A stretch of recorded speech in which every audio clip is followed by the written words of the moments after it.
السلام علیکم، آپ دیکھ رہے ہیں ہو کیا رہا ہے۔ میں ہوں فیصل عباسی، عارف نظامی صاحب ساتھ ہیں۔ شکریہ نظامی صاحب آپ کا۔ سال 2020 کی یہ آخری شام، بظاہر میجیکل نمبر دیکھنے والا یہ سال نظر آنے والا 2020 دنیا کو کوئی بہت اچھی یادیں دے کر نہیں جا رہا۔ کووڈ کی وجہ سے جہاں دنیا بھر کی معیشت متاثر ہوئی، وہاں انسانیت کے لیے بھی، انسانوں کے جان کے لیے بھی خاصا چیلنج رہا۔ اس سے متعلق بات کریں گے، یہ سال کیسا رہا اور آنے والے سال کے لیے کیا امیدیں ہیں، کیا توقعات ہیں۔ اس کے ساتھ ساتھ کچھ ذکر کریں گے معیشت کے حوالے سے بھی۔ آج پرائم منسٹر پاکستان کی جانب سے ایک بڑی اناؤنسمنٹ کی گئی، جو فکس ٹیکس رجیم تھی کنسٹرکشن سیکٹر کو لے کے، اس کو دسمبر 2021 تک بڑھا دیا گیا، اور ٹیکس ایمنسٹی جو ہے اس میں بھی 3 مہینے فردر جو کنسٹرکشن ہے اس کو لے کے ایکسٹینشن کی گئی ہے۔ اس سے متعلق بھی بات کریں گے، لیکن نظامی صاحب most important, P D M بظاہر تو حکومت کے خلاف متحد ہے اور مزاحمت کی علامت بھی بنی ہوئی ہے، لیکن جو پارٹیز کے ڈرائنگ رومز ہیں یا جو مختلف دھڑے ہیں ان کے ڈرائنگ رومز ہیں، ان میں کیا چل رہا ہے۔ کل مولانا فضل الرحمان اور مریم نواز صاحبہ کی ملاقات ہوئی، پھر سننے میں آیا کہ نواز شریف صاحب ویڈیو لنک کے ذریعے اس میں شریک تھے۔ مولانا نے کچھ نون لیگ سے بھی شکوے کیے، پھر دونوں نے مل کے کچھ پیپلز پارٹی کے شکوے، ان کو بھی زیر بحث آیا۔ تو ڈرائنگ رومز کے اندر پی ڈی ایم کی جماعتوں کے ڈرائنگ رومز میں کیا چل رہا ہے؟ دراصل بات یہ ہے کہ پی ڈی ایم اور پیپلز پارٹی اور پی ایم ایل این کا معاملات مختلف ہیں۔ پی ڈی ایم سے مراد ہے مولانا فضل الرحمان کی بہت، جہاں تک پیپلز پارٹی کا تعلق ہے اور این کا، ان کے آپس میں بھی بڑے ڈفرینسز ہیں جن کا کھل کے اظہار بھی ہوا ہے۔ بنیادی طور پہ بات یہ ہے کہ ان دو سیاسی جماعتوں کے اسٹیکس ہیں۔ پیپلز پارٹی سب سے بڑی اپوزیشن جماعت ہے، وہ آنکھیں بند کر کے آگ میں جھونک دیں ان کو، سینٹ کا بھی بائیک آؤٹ کر دیں، کیا نام ہے، حکومت بھی چھوڑ دیں۔ حکومت تو اگر ہے ہی نہیں پیپلز پارٹی والے، نہیں سندھ میں ہے نا حکومت، پیپلز پارٹی تو نہیں ہے، sorry P M L N تو نہیں ہے، جی پی ایم ایل میں ان کی بات کر رہا ہوں۔ اور پیپلز پارٹی کہتی ہے ہم قربانی دینے کو تیار ہیں، لیکن زرداری صاحب کی اور بلاول صاحب کی ٹون میں فرق نظر آیا آپ کو؟ آیا یا نہیں آیا؟ جی خاصا فرق ہے۔ تو اب بولنے کے لیے بلاول ہیں، تقریریں کرنے کے لیے اور عمل کرنے کے لیے، پریکٹیکل بات کے لیے زرداری صاحب، ریئلزم بھی ہے نا۔ زرداری صاحب نے ٹھیک کہتے ہیں کہ میں نے بڑے تاش کے پتے کھیلے ہوئے ہیں اور وہاں اس لیے یہاں پہنچوں۔ اب دوسری طرف لیں پی ایم ایل این کا حال، وہاں اب یہ بات واضح نہیں ہے کہ شہباز شریف صاحب کو رکھا ہوا ہے میانہ روی کے لیے، اسٹیبلشمنٹ سے بقایا بامی کرنے کے لیے، اور مریم پیجو ہے۔ اب یہ عین اس موقع پہ محمد علی درانی صاحب کا روز ذکر ہوتا ہے کہ وہ پہنچ جاتے ہیں وہاں، اور خود وہ غائب ہو گئے، نہیں آتے رہتے ہیں ٹی وی ملاقات کر کے، مطلب وہ لائم لائٹ تو نہیں ہے ان کا، اور وہ شروع سے ایجنسیوں کے بڑے قریب ہیں۔ تو بہرحال وہ کیا ہو رہا ہے، تو مقصد کہنے کا یہ ہے کہ یہ کہنا کہ جی یہ بس اب 31 دسمبر تھا پہلے، اب 31 جنوری کو سب استعفے جو ہے لے کے حاضر ہو جائیں گے اور اللہ خیر صلاح اور حکومت کو نکال دیں، کہ حکومت کو کس طرح نکالیں گے۔ اچھا نظامی صاحب، کل کی جو میٹنگ ہے اس میں جو رپورٹ ہوا ذرائع سے، وہ یہ بتا رہے ہیں کہ مولانا فضل الرحمان نے یہ سوال اٹھایا کہ کہیں نون لیگ گڈ کاپ بیڈ کاپ پالیسی پہ تو نہیں ہے، آپ مریم صاحبہ اور آپ کے والد صاحب ہمارے ساتھ ہیں 100%، وہ جس طرح آپ نے کہا پیجا، اور شہباز شریف صاحب سے دورانی صاحب مل رہے ہیں، اور ساتھ ہی آپ یہ بھی کہہ رہے ہیں کہ ہم ملنا چاہیں تو ہمارے لیے بڑی دشواری ہے شہباز شریف صاحب سے ملنا، تو کہیں وہ یہ سوال مولانا اٹھا رہے ہیں، پارٹی کے لوگوں نے کہا جی پی ایم ایل این کے جی مولانا یہ سوال اٹھا رہے ہیں، یعنی دوسرے معنوں میں وہ نون لیگ کی نیت پہ شک کر رہے ہیں۔ جی مولانا دونوں کی نیت پہ شک کر رہے ہیں، اور یہ بھی ان کو اتنا دیوار سے لگایا کہ ان کے پاس کوئی چارہ کار نہیں رہا، سوائے نواز شریف کے جو کہ اپنی کشتیاں جلا چکے ہیں اور دھواں دار تقریریں کرتے ہیں۔ باقی تو ایسی کوئی، سب بڑے متعدد سے بات کرتے ہیں، مریم بڑی ہارڈ لائن لیتی ہیں۔ اب مریم کی بھی سمجھ میں نہیں آتی کہ ان کو کھلا چھوڑا ہوا ہے، شہباز کو کیا ہوا ہے اندر، حالانکہ شہباز صاحب جو ہیں وہ تو ان کے ڈھپ کی بات کرتے ہیں۔ نہیں وہ نظامی صاحب وہ کل بھی ہم بات کر رہے تھے، ہم نوا جو نون لیگ کے ہیں جن کے بارے میں ایک تاثر بھی ہے، وہ شہباز شریف ہوں یا خواجہ آصف ہوں وہ تو اندر ہیں، اور جو ذرا سخت بیانیاں رکھتے خواجہ ہیں آصف کو بارے میں کہا جاتا ہے کہ ہم نوا اندر ہے. انہوں نے ایک بڑی خوفناک تقریر کی تھی جنرل رحیل شریف کے دور میں، اور اس کے بعد وہ خاصی ان کی گوشمالی ہوئی تھی. تو وہ ایسی بھی بات نہیں ہے کہ وہ کوئی پرو اسٹیبلشمنٹ پولیٹیشین ہے، لیکن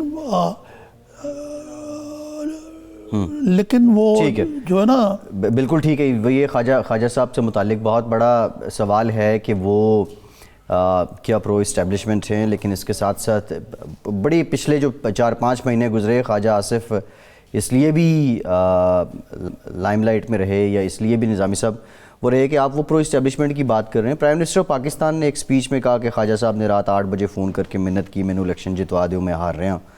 تو اب وہ جو آپ بات کر رہے ہیں قربت تو ہے نا ان کی خواجہ صاحب کی. نہیں، یہ دیکھیں نا، میں بات آپ کو بتاؤں کہ مسلم لیگ نواز نے اسٹیبلشمنٹ کی کوکھ سے جنم لیا.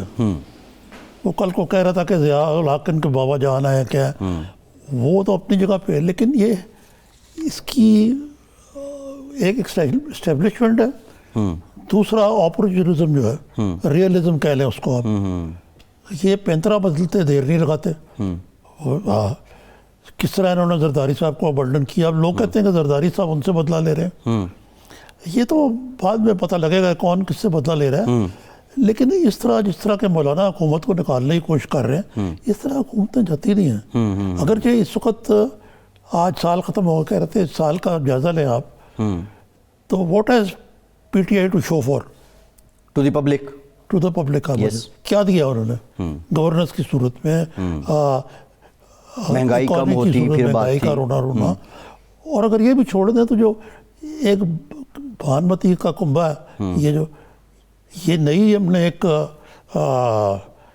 جہت دیکھی ہے کہ جی ایک ہوتا نا کہ آپ یہاں بیٹھے ہوئے بات کر رہے ہیں، جو آپ بات کر رہے ہیں. اس حکومت نے ایک نیا انداز اپنایا کہ جناب وہ انہوں نے دیکھا شاید امریکہ اور برطانیہ میں ہوتا ہے، ایک سو کالڈ اسپوکس مین کی فوج، ظفر فوج جو ہے وہ اکٹھی کر لی گئی ہے، اور ہر وقت ریئلٹی کی جگہ سپن دینے کی کوشش کی جاتی ہے. اور آپ اسپوکس مین کو یہ کہتے ہیں وزیر اعظم کہ آپ یہ لائن لیں، یہ لائن لیں، یہ لائن لیں. یہ سب وزیر اعظم کی لائن ہوتی. اس طرح تو نہیں ہوتا نا کہ آپ سبسٹنس اور حقیقت کے اندر کوئی تو لنک ہونا چاہیے نا.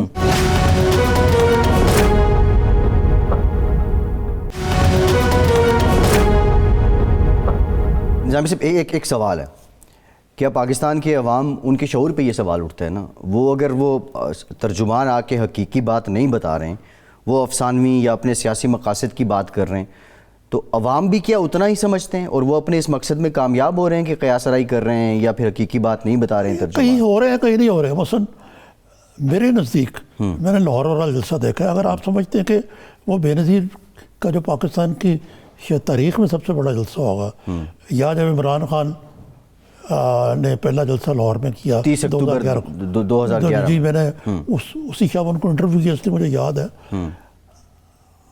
اب عمران خان ایک نئے لیڈر کے طور پہ آئے تھے، کوئی نئی چیز لے کے آئے تھے، ماحول اس قسم کا تھا، تو لوگ ان کو سننے کے لیے آئے.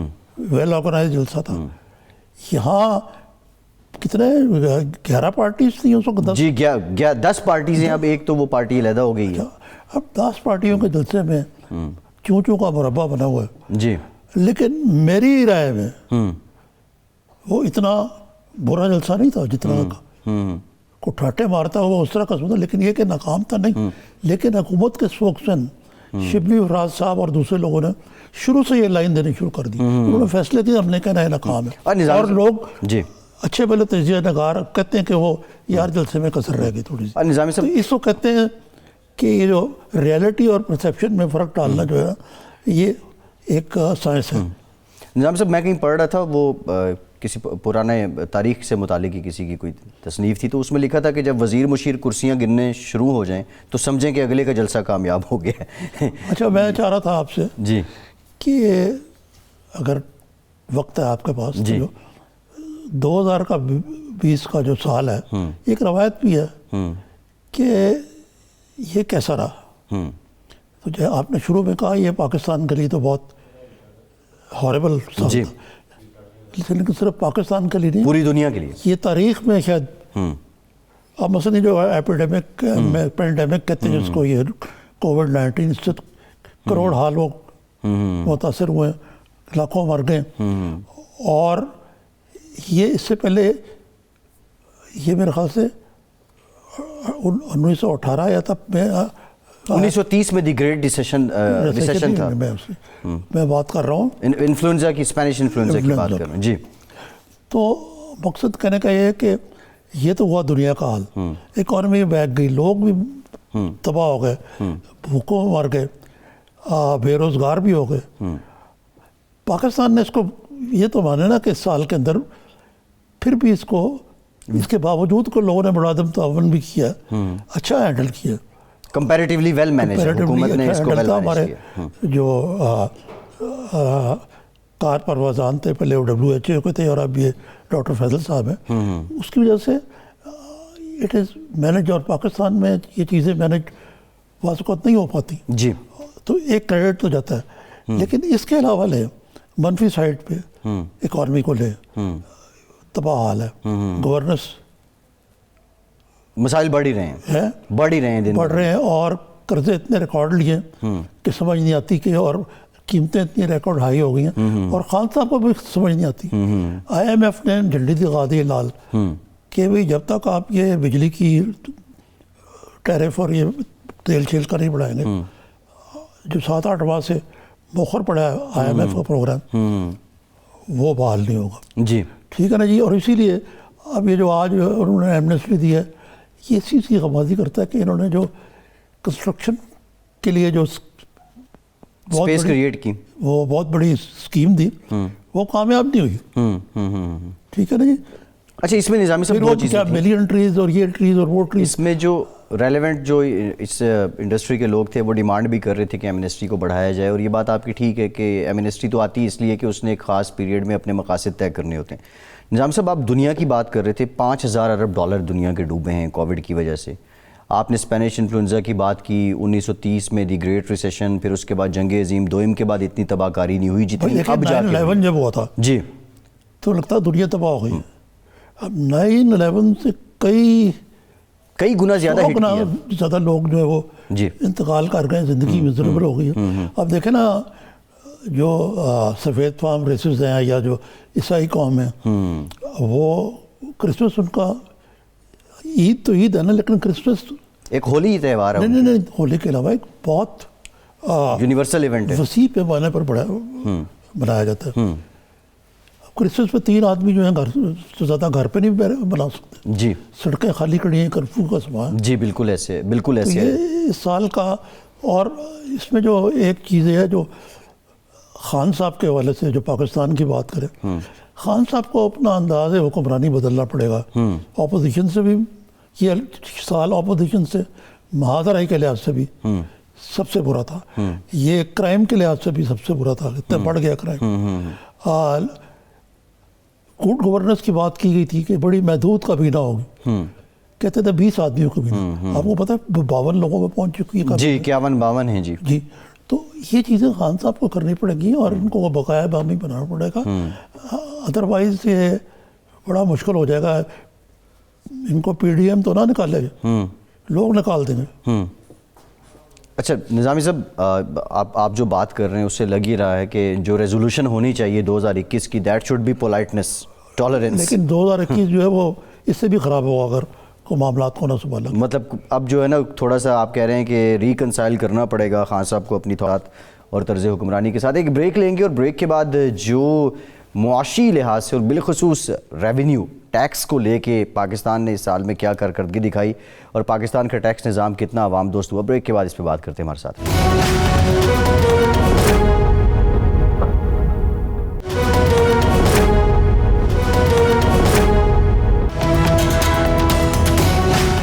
بریک کے بعد ایک بار پھر سے آپ کو خوش آمدید کہیں گے. بریک میں ہمیں جوائن کیا ہے سابق چیئرمین FBR شبر زیدی صاحب نے. زیدی صاحب thank you very much for joining اس. نظامی صاحب مختلف امور پہ بات کریں گے. زیدی صاحب جب چیئرمین تھے تب کیا ہوا, اس سے پہلے کیا حالات تھے, بعد کے حالات کی پہلے ذکر کر لیتے ہیں. آج جو پرائم منسٹر نے اناؤنس کیا ہے کہ کنسٹرکشن کے لیے, ریئل اسٹیٹ کے لیے فکس ٹیکس رجیم جو ہے اس کو 1 سال کے لیے ایکسٹینڈ کر دیا گیا ہے, اور پھر ایمنسٹی جو ہے اس میں بھی 3 مہینے کی توسیع کی اطلاعات ہیں. یہ اس بات کی غمازی کرتا ہے میری رائے میں کہ جو ہدف تھے وہ پورے نہیں ہوئے, اس لیے اس کو بڑھانا پڑا. نیچرلی تبھی ایمنسٹی وغیرہ کو بڑھا ہے. لیکن زیدی صاحب السلام علیکم, میں آپ سے یہ عرض کرنا چاہتا ہوں کہ آپ بڑے تمطراق سے آئے تھے, پھر آپ جلدی چلے بھی گئے, اور آپ نے دیکھا کہ میری آپ سے ملاقات بھی ہوئی. FBR جو ہے واز این MS, 5 اس کے اسی دور میں چیئرمین بدلے جا چکے ہیں. تو اگر میں آپ سے یہ پوچھوں کہ یہ ادارہ جس کی آپ نے سربراہی بھی کی, بنیادی طور پہ اس کا مسئلہ کیا ہے؟ یہ FBR کا مسئلہ ہے یا اس ملک کے ٹیکس کلچر کا مسئلہ ہے یا ہمارے سسٹم کا مسئلہ ہے؟ نظامی صاحب, پہلی بات تو میرے سے بات کرنا اس لیے تھوڑا سا مناسب نہیں ہے, بٹ میں کہہ سکتا ہوں کہ میں تو خود ایک ناکام اس سینس میں ہوں کہ میں تو گیا اور واپس آ گیا اور اس کو میں نے صحیح نہیں کر سکا. مسئلہ جو ہے وہ FBR کا سسٹم, FBR کے آرگنائزیشن کا نہیں ہے, نہ FBR کی لیڈرشپ کا ہے, نہ پرائم منسٹر صاحب کا ہے, نہ یہ باجوہ صاحب کا ہے. یہ مسئلہ ہے پاکستانی معاشرے کے رویے کا کہ کیا وہ پاکستان میں معاشرتی طور پر ٹیکس میں آنا چاہتے ہیں یا نہیں. اچھا, کوئی دنیا کا معاشرہ, کوئی دنیا کا آدمی خوشی سے ٹیکس نہیں دیتا, تو پھر اس کو ٹیکس لینے کے لیے اسٹیٹ کے پاس ریٹ ہوتی ہے, اور اسٹیٹ کے پاس انفارمیشن ہوتی ہے, اور اسٹیٹ کے پاس پولیٹیکل اسٹرینتھ ہوتی ہے. تو ایک جب پاکستان میں ٹیکس دینے کا رویہ نہیں ہے اور اسٹیٹ کے پاس ریٹ اور انفارمیشن نہیں ہے, اور اسٹیٹ یہ پریشر نہیں لے سکتی جو کہ ٹیکس کے سسٹم میں آتے ہیں, اور گروتھ کے سیکٹرز کو آپ کو ہاتھ ڈالنے پڑتے ہیں, تو پھر آپ اسی نتیجے پہ پہنچتے ہیں جس نتیجے پہ ہم آج پہنچ رہے ہیں. مگر میں اس سلسلے میں یہ کہہ سکتا ہوں کہ عمران خان صاحب نے وہ فیصلے کیے ہیں جو تھوڑے سے بہتر ہیں, ان لوگ بہت حد تک بہتر ہیں ان فیصلوں سے جو پاسٹ میں ہوئے ہیں. کم از کم پالیسی وائز میں آپ کو ایکسپلین کر سکتا ہوں.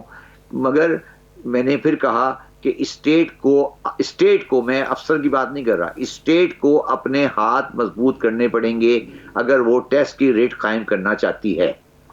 زیدی صاحب, یہ ایک 18th امینڈمنٹ کا مسئلہ ہے, اس میں یہ غالباً ان کا خیال تھا کہ ہر سال 1% ٹیکس ٹو GDP ریشیو بڑھ جائے گا. وہ 10 سال پہلے بھی 9, 10, 11%, آج بھی وہی ہیں آگے. تو اس لیے یہی وجہ ہے کہ پاکستان جو ہے, اگر آپ خطے میں بھی دیکھیں تو one of the most badly performing economy ہے. اچھا, مجھے ایک بات بتائیں نظامی صاحب کہ آپ کا ہیلتھ سسٹم چل رہا ہے نہیں چل رہا, آپ کا ٹرانسپورٹ چل رہا ہے نہیں چل رہا, آپ کا انفراسٹرکچر چل رہا ہے نہیں چل رہا, آپ کا پٹواری نہیں چل رہا, تو ہم یہ کیوں کہتے ہیں کہ ٹیکس چلنا چاہیے؟ لیکن سوال تو یہ ہے نا کہ جب معاشرے کے اندر پولیس والا چل رہا ہے, تھانے صحیح ہو گئے. سوال تو یہ ہے نا کہ ہم یہ کہہ رہے ہیں کہ جی FBR ٹھیک ہو جائے, تھانہ صحیح نہیں ہوگا. ہم یہ کہہ رہے ہیں کہ پراپرٹی ڈاکومنٹیشن کا مسئلہ حل نہیں ہوگا, ٹیکس صحیح ہو جائے. تو سر آپ ہواؤں میں باتیں کر رہے ہیں نا. پہلے آپ یہ ٹیکس کا سسٹم کوئی آئسولیشن میں آپریٹ نہیں کر رہا ہے. آپ مجھے اسٹیٹ آف پاکستان کا وہ ڈپارٹمنٹ بتا دیں جس سے آپ مطمئن ہوں. تو کیا آپ سمجھتے ہیں کہ اسٹیٹ آف پاکستان میں تمام ڈپارٹمنٹ کام نہیں کر رہے اور وہ نہیں اپنی ایفیشنسی دے رہے, تو ہم کیونکہ کیش کا مسئلہ ہے تو اس کے پیچھے ہم بھاگتے ہوئے آتے ہیں کہ جی ٹیکس صحیح ہونا چاہیے. تو پہلے یہ فیصلہ کریں کہ کیا پولیس ٹھیک ہو گئی, کیا ہیلتھ سسٹم ٹھیک ہو گیا, کیا پرائمری اسکول ٹھیک ہو گئے, تو پھر ٹیکس سسٹم اس کے بعد میں آئے گا. میں یہ کہہ رہا ہوں کہ پاکستان کا بنیادی مسئلہ یہ ہے کہ پاکستان کی اسٹیٹ عام آدمی کو کوئی بھی فیسلٹی دینے میں ناکام ہو چکی ہے. اسی کا ایک پہلو ٹیکس بھی ہے. تو آپ نے یہ انکشاف کیا حال ہی میں کہ یہ پاکستانیوں نے 150 ارب ڈالر باہر رکھے ہوئے ہیں, مالٹا میں بھی رکھے ہوئے ہیں, ادھر بھی رکھے ہوئے ہیں, ادھر بھی رکھے. کیا پاکستانیوں کو یہاں ایک تو سرمایہ جو ہے وہ محفوظ نہیں نظر آتا, یا ایک سینس آف انسیکیورٹی کیوں ہے کہ مجھے اگر پاکستان میں پیسے آ جائیں تو میرا خیال ہے کہ ہمارے سارے مسائل حل ہو جائیں؟ دیکھیں نظامی صاحب، یہ آپ نے بڑا امپورٹنٹ سوال ریز کیا ہے. میں نے یہ انکشاف آج نہیں کیا ہے، میں نے 2016 میں میاں نواز شریف اور عمران خان کے پاناما لیک کے فوراً بعد میں نے ایک کتاب لکھی تھی جس کا نام تھا Panama leak a blessing in disguise. اور یہ اس وقت لکھی تھی میں نے کتاب جس وقت نواز شریف صاحب کی گورنمنٹ تھی. 2016 میں یہ کتاب لکھی تھی جس کا نام ہے Panama leak a blessing in disguise. اور میں نے اس میں یہ بات کہی تھی کہ یہ جو پاناما لیک ہے یہ پاکستان کے لیے ایک نعمت ہے، یہ بہت سی چیزوں کو پاکستان کو صاف کر دے گی، اور اس نے اپنا کام 25% کر دیا ہے جو میں نے کہا تھا. اسی کتاب میں میں نے یہ لکھا تھا کہ میری جو کیلکولیشن کہتی ہے وہ تقریباً 120 سے 150 بلین ڈالر پاکستانیوں نے باہر پاک کیا ہے. اور وہ کیا کہاں سے پاک کیا ہے اس کی میں نے انالیسس بھی دی تھی اس کتاب کے اندر. اگر آپ کہتے ہیں تو میں دوبارہ اس کی انالیسس دے دیتا ہوں. اس کی سمری دے دیں. پاکستان کی انالیسس، اس کی سمپل انالیسس یہ ہے نظامی صاحب کہ پاکستان میں جو بھی انڈسٹری کے لیے پلانٹ اینڈ مشینری امپورٹ ہوتا ہے اس پر ایک سرٹن کمیشن لیا جاتا ہے، اور وہ کمیشن باہر پارک ہو جاتا ہے. وہ کمیشن کی اماؤنٹ کیلکولیٹ کر لیں آپ کتنی ہے، کتنا پلانٹ آیا، اور کمیشن کی لو پرسنٹیج لے لیں، آپ کو سمجھ آ جائے گی کتنا پیسہ اس طرح پارک ہوا. ٹھیک ہے. اس کے بعد ایکسپورٹ کی جو انڈر ہوتی ہے یا اس کا وہ آپ کو وہ پاک کر لیں کتنا ہوا. ٹھیک ہے جی. اس کے بعد آپ یہ پاک کر لیں کہ فورن کرنسی اکاؤنٹ سے دبئی میں کتنے پیسے گئے، وہ پاک کر لیں. تو یہ سب ملا ملو کے یہ 150 سے اوپر ہے، اور 150 پاکستان سے جا چکا ہے، اور ہر سال تقریباً 1 سے 1.5 بلین ابھی بھی جا رہا ہے. 1 سے 1.5 بلین. اچھا نظامی صاحب، براڈ شیٹ ایک فرم کے ساتھ مشرف صاحب نے اس میں یہ بات یاد رکھیں، اور میں آج پبلکلی یہ بات کہہ رہا ہوں کہ یہ جو 150 ملین باہر لے کے گئے ہیں اس میں نہ یہ باہر اس میں کچھ کمائیں گے، اور کوائٹ پاسبل ہے کہ ان میں سے بہت سو کا پیسہ ضبط ہو جائے، اور یہ بھی پاسبل ہے کہ بہت سے مر جائیں، بچوں کو پتہ نہیں لگے پیسے کہاں ہیں. یہ میں آج آپ کو پریڈکشن کر رہا ہوں. جی ٹھیک ہے.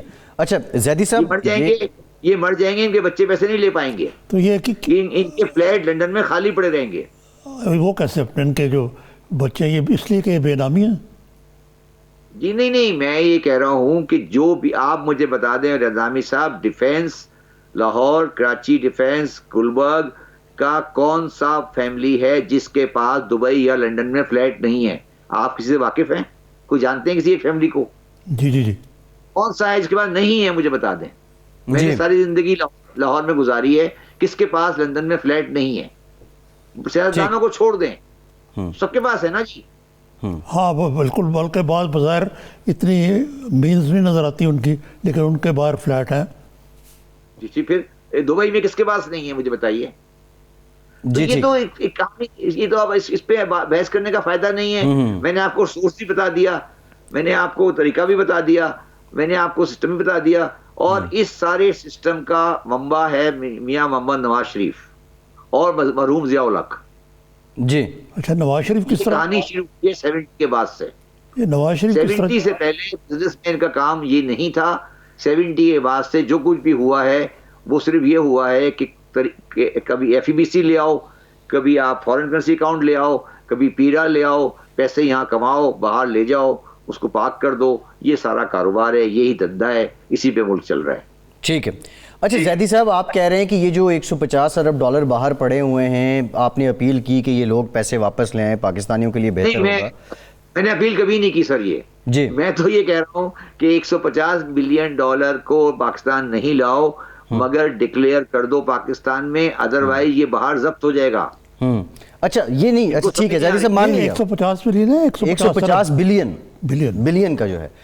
اچھا زیدی صاحب، جی زیدی صاحب یہ بتا دیں، ماضی میں ہم نے دیکھا مشرف صاحب ایک ایکسپیرینس کرنا چاہ رہے تھے، اس وقت نیب کا معاہدہ ہوا براڈ شیٹ کے ساتھ، ایک فرم تھی انٹرنیشنل، انہوں نے کھوج بھی لگا لی، لیکن اب یہ ہے کہ کوئی millions of dollar international court سے پاکستان کو فائن ہو چکا ہے کہ ہم اس معاہدے سے نکل چکے تھے. اب کی بار میکینزم کیا ہو سکتا ہے یہ پیسہ واپس لانے کے لیے؟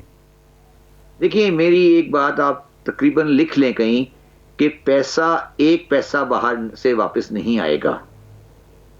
اس کی 2 وجوہات ہیں. پہلی وجہ اس کی یہ ہے کہ کبھی بھی جتنے مرضی بھی ویسٹرن کنٹریز اپنے آپ کو آزاد رویہ کہیں، ان کی کوئی خواہش نہیں ہوتی کہ ویسٹ سے ایسٹ میں پیسہ آئے. پہلی بات تو ان گورنمنٹ کا انسینٹیو ہی نہیں ہے. وہ سزا دے دیں گے، آپ کو ضبط کر لیں گے، مگر ریپیٹریشن میں نے تو اپنی زندگی میں کسی ڈیولپنگ کنٹری میں ریپیٹریشن ہوتے نہیں دیکھی. اگر آپ نے دیکھی تو مجھے بتا دیں. پوری افریقہ میں ایدی امین کا، اس کا آپ مجھے بتائیں کس کا پیسہ، شاہجہاں کا پیسہ واپس آیا؟ کس کا پیسہ واپس آیا؟ کوئی پیسہ واپس نہیں آتا کبھی. تو یہ تو آپ بھول جائیں کہ پیسہ واپس آئے گا. آپ یہ ضرور کر سکتے ہیں کہ اس پیسے کے بیس پر اس آدمی کو پاکستان میں ٹیکس کر لیں یا باہر ٹیکس کر لیں. اس سے زیادہ آپ کا کچھ رویہ نہیں ہے. سوئٹزرلینڈ کے بینک، جو دبئی کے بینک ہیں، وہ آپ کے ساتھ کوپریٹ نہیں کرتے ہیں ان دا ریئل سینس. جب ان کی آواز جب اس وقت تک اچھی ہے جب تک پیسہ ان کے ملک میں پڑا ہے. جس دن آپ انہیں یہ کہیں گے کہ اس کے چیک کو کاٹ کے پاکستان کریڈٹ کر دو، وہ آپ کی طرف سے دوسری طرف منہ کر لے گا. یہ بیرسٹر شہزاد اکبر جو ہے یہ کہتے ہیں کہ ہم نواز شریف کے اور فلاں کے پیسے واپس لے آئیں گے، اور یہ آ رہے ہیں اور ہم نے یہ لکھ دیا وہ کر دیا. تو آپ جو کہہ رہے ہیں کہ یہ بالکل ایک قسم کی فیوٹائل ایکسرسائز ہے. نہیں، میں یہ نہیں کہہ رہا. میں یہ کہنے کی کوشش کر رہا ہوں نظامی صاحب، میں نواز شریف کی بات نہیں کر رہا. میں یہ کہہ رہا ہوں کہ ویسٹرن فائنینشیل سسٹم جو ہے وہ انہیرنٹلی یہ انشور کرتا ہے کہ پیسے کا out flow back to developing country نہیں ہو.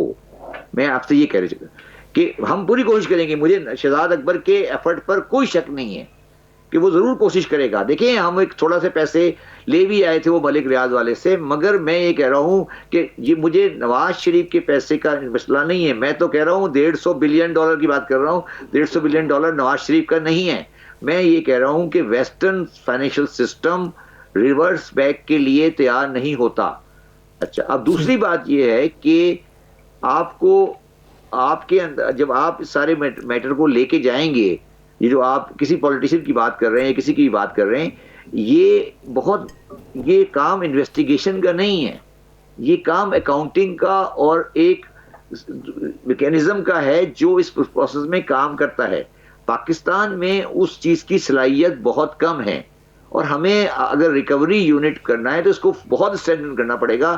ابھی ریکوری یونٹ جو ہے وہ میرے خیال میں اس جگہ پہ نہیں پہنچا کہ ہم ریکوری اس سینس میں کر سکیں جو ہم ایزیوم کر رہے ہیں. تو پہلے تو آپ نے یہ ثابت کرنا ہے کہ یہ پیسہ کرپشن کا ہے. اچھا، آپ نے ثابت کرنا ہے کہ یہ پیسہ کرپشن کا ہے. پھر پیسہ ثابت کرنے کے بعد یہ انشور کرنا ہے کہ یہ پیسہ اس کرپشن کے پیسے سے ہے. دیکھیں میں نے آج ایک اور پروگرام میں ابھی تھوڑی دیر پہلے ایک بات کی ہے کہ پاکستان میں بزنس مین فیملی جو پولیٹیشین میں ہیں، ان کا جو پیسہ باہر ہے اس میں سے 80% ان کے کاروبار کا ہے، 20% ان کی کرپشن کا ہے. تو 80% ہے وہ، اس میں کوئی فرق نہیں ہے میاں نواز شریف اور شہباز شریف میں اور جو چنیوٹی اور میمن خاندان کاروبار کر رہے ہیں. دونوں سب کا ایک ہی دھندا ہے. جو بھی آدمی کام کر رہا ہے پولٹری کا، اس کا سارا پیسہ آؤٹ آف بک ہے. جو بھی آدمی کام کر رہا ہے سریے کا، اس کا پیسہ آؤٹ آف بک ہے. چاہے وہ شہباز شریف ہو، حمزہ شریف ہو یا کوئی اور ہو. جو بھی آدمی پراپرٹی کا کام کر رہا ہے، چاہے وہ زرداری ہو، چاہے وہ کوئی ایکس ہو، چاہے وہ حمزہ شہباز شریف ہو، سب کتاب سے باہر ہے. تو پیسہ، اور اسی طرح XYZ جو عام کرے، تو پیسہ کاروبار کا ہے. ان کا 80% کا پیسہ کاروبار کا ہے. بدقسمتی ان کی یہ ہے کہ انہوں نے کاروبار کے پیسے اور سیاست کسی پیسے کو مکس کر دیا، اور انہوں نے اس کو الگ نہیں رکھا. آج اس کا یہ بھگت رہے ہیں. اگر اچھا کوئی ایڈوائزر ہوتا تو آج یہ نہیں ہوتا. اچھا زیدی صاحب، آپ نے ابھی ذکر کیا کہ یہ سارے اس کے بانی جو ہیں وہ ضیاء الحق اور نواز شریف ہیں. کیا آپ یہ کہہ رہے ہیں کہ یہ جو سسٹم ہے جس کو پرفیکٹ کیا گیا کہ آپ پیسے باہر سے لے آئیں تو نو کویسچنز آسکڈ اور بھیج بھی دیں، اور یہ منی چینجرنگ اور وہ جو سارا سسٹم ہے، اس نئی حکومت نے آ کے ٹھیک ہے ایسٹ ریکوری یونٹ تو بنا دیا، لیکن وہ جو ایک پورا نظام تھا کیا اس کو بدلا ہے یا اس کو ریفارم کیا؟ دیکھیں آپ نے میرے 2 آرٹیکل پڑھے ہو بزنس ریکارڈر میں، میں نے 2 آرٹیکل لکھے ہیں، اس کا نام ہے اسٹیٹ اسپانسرڈ کرپشن. یہ نظامی صاحب یہ کرپشن ذاتی نہیں ہے، یہ اسٹیٹ اسپانسرڈ کرپشن ہے. اس کو اسٹیٹ نے پروموٹ کیا ہے، معاشرے نے لیجسلیشن سے ہوئی ہے. میں نے ثاقب نثار کی کورٹ میں، سپریم کورٹ میں کھڑے ہو کے کہا تھا کہ جتنے پیسے باہر گئے ہیں وہ لیگل ہیں اور وہ صحیح گئے ہیں، آپ ایک پیسہ ریکور نہیں کر سکتے، یہ آپ کے سسٹم کی خرابی ہے. میں آج آپ کے ٹی وی پہ یہ کہہ رہا ہوں بالکل پبلکلی کہ آپ یہ کیسے کہتے ہیں کہ حوالہ انلیگل ہے. آپ میری بات کو سمجھیں. جب آپ نے مرحوم ضیاء الحق نے 79 میں افغان وار کے لیے ڈالر کا انفلو کیا تو اس کے ساتھ ڈالر آئے، اور پھر ڈالر آنے اور جانے کا سلسلہ جب شروع ہوا اور وہ اب اتنا آ گیا کہ ہم اس کو نہیں آنا جانا ایسا ہو گیا کہ ہمارے بس میں نہیں رہا. اب عمران خان کے ساتھ ہم بیٹھ کے صحیح کرنے کی کوشش کر رہے ہیں آج بھی، اتنے ٹائم لگے گا، مگر پرابلم یہ آ رہی ہے کہ جب ہم اس کو کھینچتے ہیں تو آپ سارے لوگ آگے کہتے ہیں کہ اکنامی بیٹھ گئی. جی اچھا زیدی صاحب، آپ نے ایک بات کی ڈاکومنٹڈ اکانومی اور ان ڈاکومنٹڈ اکانومی کی. آپ نے کہا یہ جو کاروباری لوگ ہیں یا سیاسی لوگ ہیں 80% پیسہ ان کا کاروبار کا ہے، 20% سیاست کا یا کرپشن کا ہوگا. اب کرپشن کی جو ڈیفینیشن ہے اس کے مطابق کیا یہ 80% کو کہا جا سکتا ہے؟ اور یہ جو کاغذوں میں نہیں ہے پیسہ، جو ان آفیشل ہے، اس کو کیا کرپشن میں شمار کر سکتے ہیں کرپشن کے پیسے میں؟ دیکھیے میری بات سنیں، پیسہ 2 طرح کا ہوتا ہے. یہ جو ان ٹیکس پیسہ ہوتا ہے اس کو بولتے ہیں گرے منی. جی، یہ پیسہ جائز ہے مگر ٹیکس نہیں دیا گیا. اور اگر آپ ہیروئن بیچ کے پیسہ کما رہے ہیں یا کرپشن سے پیسہ لے رہے ہیں وہ ہوتا ہے بلیک منی. جی ٹھیک ہے.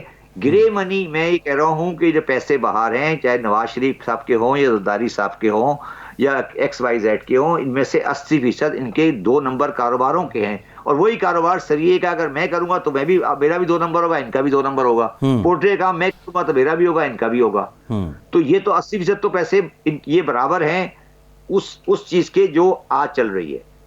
اب آپ کو اگر یاد ہو تو ہم ایمنیسٹی جب لائے تھے تو ہم نے لکھا تھا پبلک آفس والے کو نہیں ملے گی. یاد ہے آپ کو؟ جی جی. یہ اس کی مار کھا رہے ہیں. ٹھیک ٹھیک. یہ مار کھا رہے ہیں تو کیا مراد ہے آپ کی؟ کیا کہہ رہے ہیں جی؟ اس سے کیا مراد ہے آپ کی کہ مار فائدہ نہیں اٹھا سکتے، پیسہ صاف نہیں کر سکتے؟ دیکھیں نظامی صاحب، اگر میں پبلک آفس ہولڈر ہوں اور ساتھ میں سریے کاروبار بھی کر رہا ہوں، پولٹری کاروبار بھی کر رہا ہوں، تو میں تو ایمنیسٹی فائل نہیں کر سکتا نا. جی صحیح ہے صاحب. یہ اور بھی مسئلے، یہ تو چلے ایک مسئلہ ہوا نا یہ منی لانڈرنگ. اور سمجھے میں کیا کر رہا ہوں؟ ہے جی آپ بات سمجھے میں کیا کر رہا ہوں؟ جی جی سمجھ. میں یہ کہہ رہا ہوں کہ جو پولیٹیشین کا کاروباری پیسہ ہے وہ پھنس گیا ہے.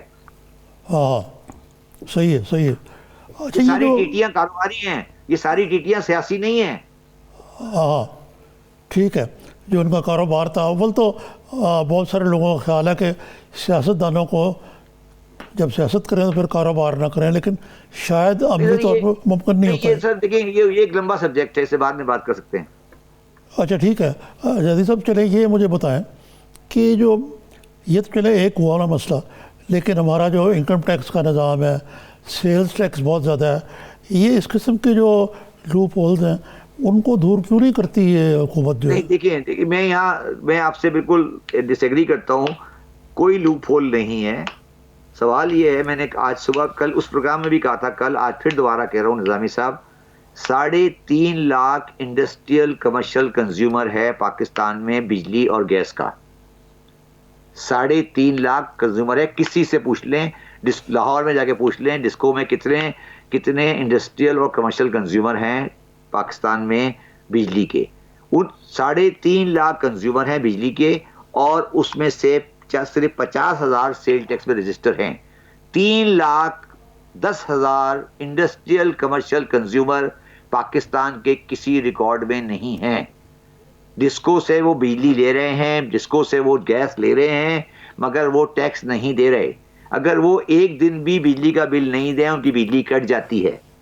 اور وہ ٹیکس نہیں دیں تو کوئی نہیں پوچھتا، بلکہ لاہور چیمبر آف کامرس اور کراچی چیمبر آف کامرس ان کو جا کے تمغے دیتی ہے. میں کیوں چھوڑ کے آ گیا؟ میں آپ اسے سچ پوچھنا چاہتے ہیں؟ میں چیمبروں سے تنگ آیا تھا، وہ چیمبر والے میرے گلے پڑے تھے.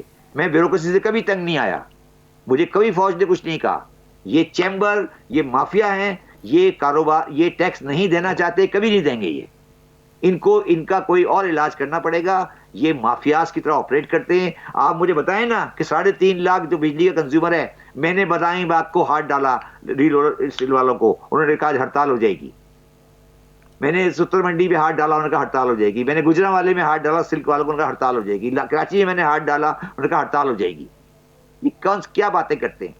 میں نے سراج قاسم تیلی صاحب کا انتقال ہو گیا، مرحوم میرے دوست تھے، میں نے پبلک اسٹیٹمنٹ دی کہ آپ اس بغل گڑ بیچنا بند کر دیں، میں سارے انسپیکٹر ہٹا دیتا ہوں. انہوں نے ایگری نہیں کیا. تو سر یہ اس میں کوئی بیوروکریسی، کوئی ریفارم، کوئی لا کچھ نہیں ہے. یہ بتاگیری، بدماشی یہ ہے اور کچھ نہیں ہے. اور ود آل ڈیو ریسپیکٹ، یہ جو بتاگیری بدماشی والے ہیں، ان کا vote bank unfortunately Imran Khan کا نہیں ہے. جی یہ چیمبرز ہیں یعنی مافیاز ہیں، زیدی صاحب یہ کہہ رہے ہیں. ہاں یہ چیمبرز نہیں ہے، یہ مافیاز ہیں. مافیاز کہہ لیں یا یہ کہہ لیں کہ یہ لوگ ٹیکس کے اندر کریکشن کے لیے تیار نہیں ہیں. آپ ان کے پاس جائیں گے، یہ آپ کو کہیں گے کہ یہ خرابی ہے، وہ خرابی ہے، یہ خرابی ہے. میں تو سوال کر رہا ہوں نا کہ لاہور چیمبر آف کامرس مجھے انڈسٹریل کمرشل کنزیومر کو رجسٹر کرا دے سیل ٹیکس میں، بس. تو دراصل تو یہ کہیں کہ تاج پہنا دوں گا.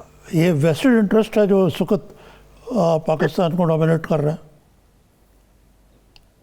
نہیں ہے نظامی صاحب، میں پوچھ رہا ہوں آپ سے، سمپل سوال پوچھ رہا ہوں. لیسکو والا، SNGPL والا لاہور کے انڈسٹریل کمرشل کنزیومر کو مجھے رجسٹر کرا دے، میں ان کو ساری زندگی کا تاج پہنا دیتا ہوں.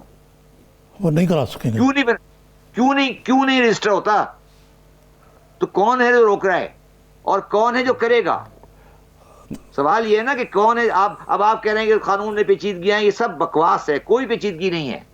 یہ تو میں نے آپ کے سامنے بالکل سیدھا فیک رکھا ہے نا. میں نے کم از کم 10 خط لکھے ہیں لیسکو والوں کو، کم از کم 10، جب میں چیئرمین FBR تھا، کہ بھائی یہ بتاؤ کہ یہ تمہارے انڈسٹریل کنزیومر ہیں کون؟ انہوں نے کہا کہ جی ہمارے پاس آئیڈینٹی کارڈ نہیں ہے. آپ کو پتا ہے کہ انڈسٹریل کمرشل کنزیومر ان کے پاس کسی کے پاس آئیڈینٹی کارڈ نہیں ہے. اچھا یہ آدھے مر گئے، آدھے کی پراپرٹی بک گئی ہے. تو آپ کس طرح سے ہم ٹیکس کے ریفارم کر لیں، ٹیکس کا ریفارم کر لیں. پہلے سوشل ریفارم تو کریں، پہلے یہ تو ڈیسائیڈ کریں کہ بجلی کا کنیکشن کیسے چلے. ابھی 1 منٹ کی بجلی بند کریں، ابھی دیکھیں چیمبر کتا ہوا آ جائے گا. ابھی آپ ٹیکس دینے کے بارے میں اس نے نہیں پوچھا بھائی کہ یہ اتنے کنزیومر کس جگہ پر ہیں. سر یہ ایک ڈفرینٹ بال گیم ہے. یہ بڑا عمران خان نے بڑا اسٹیپ لیا ہے. وہ بیچارہ اس وقت کیونکہ یہ کووڈ آ گیا، اس کو پیچھے تھوڑا آنا پڑا. یہ بڑی جنگ ہے، انشاءاللہ اس جنگ کو جیتیں گے، انشاءاللہ جیتیں گے. تو زیدی صاحب یہ جو لوگ جن کے پاس اتنے پیسے جو ہیں وہ بچا لیتے ہیں ٹیکس کی بات میں اور مدوں میں، وہ پھر یہ جو جن اداروں کا آپ نے نام لیا ان کو پھر وہ خرید بھی تو سکتے ہیں نا، برائبری اور جو اور طریقے ہوتے ہیں ان سے. کیا سوری میں بات سمجھا نہیں آپ کی بات. میں کہہ رہا ہوں کہ جن لوگوں کے پاس اتنا ایکسیس کیپٹل ہے جس کا جو اسٹیٹ کا یعنی ٹیکس سے چوری کیا ہوا معاملہ اور تو وہ یہ جو لوگ ہیں جو آپ نے ریگولیٹرز کا نام لگایا، لیسکو وغیرہ وغیرہ، ان کو یہ خرید بھی لیتے ہیں. تو سر خریدا تو ہوا ہے، یہی تو سمجھا رہا ہوں. اور کو صرف ایک آدمی نہیں ہے نا، جو آدمی نہیں بکا ہے وہ عمران خان ہے، باقی تو بک گئے نا سر. آپ کو بات نظر نہیں آ رہا؟ باقی سے کیا مراد ہے زیدی صاحب؟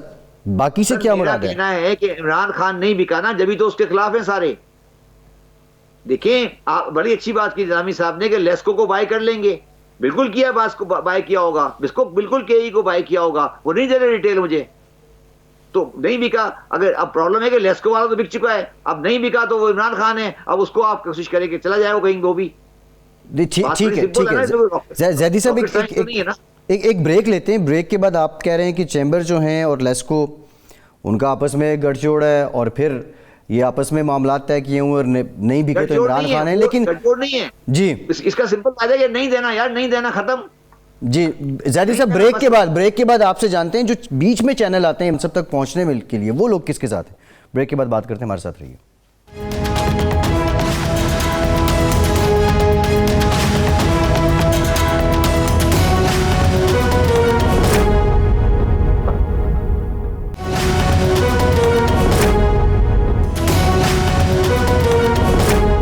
بریک کے بعد ایک بار پھر سے پروگرام میں آپ کو خوش آمدید کہتے ہیں. سابق چیئرمین FBR شبر زیدی صاحب ہمارے ساتھ موجود ہیں. زیدی صاحب, بریک سے پہلے آپ نے کہا جو چیمبرز آف کامرس والے ہیں ان سے آپ بہت تنگ آئے اور پھر آپ نے اپنا جو عہدہ ہے اس کو چھوڑا بھی. دوسرا, آپ نے کچھ حوالہ دیا کہ کیسے جو چیمبرز ہیں وہ انفلوئنس کرتی ہیں.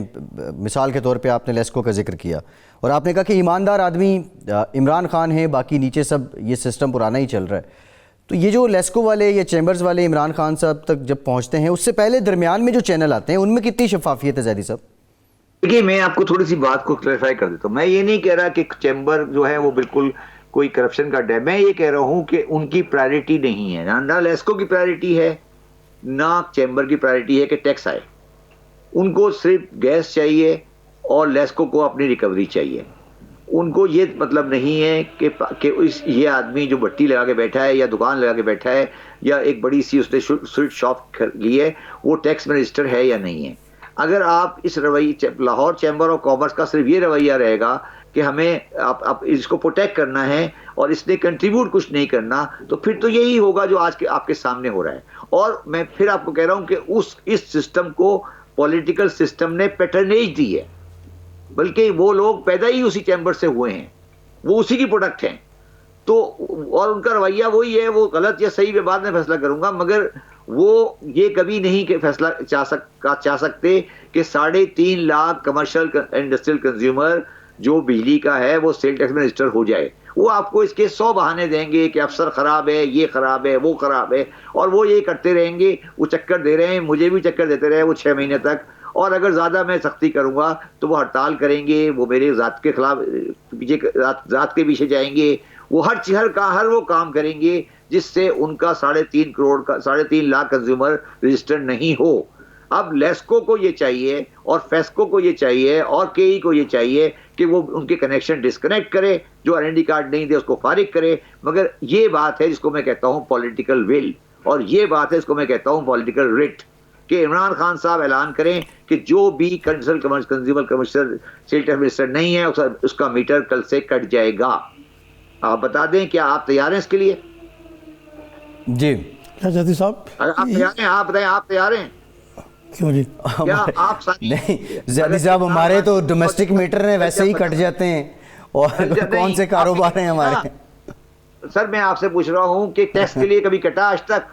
میں آپ سے یہ پوچھ رہا ہوں, اگر عمران خان صاحب اعلان کریں کہ جو انڈسٹریل کمرشل کنزیومر ہے اگر وہ سیل ٹیکس رجسٹر نہیں ہے, بینک کل سے ٹیکس کٹ جائے گا, تو کیا اتنی پولیٹیکل ول, اتنی پولیٹیکل ریٹ کیا ان لوگوں میں بیچاروں میں ہے جو ایک فریجائل گورنمنٹ کے ساتھ بیٹھے ہوتے ہیں یہاں پر؟ نہیں, میرے خیال سے دونوں چیزیں ہیں زیدی صاحب. نہ تو جو کنزیومر یا جو یہ کر رہا ہے ان میں پولیٹیکل ول ہے, اور نہ ہی حکومت میں یہ پولیٹیکل ول ہے.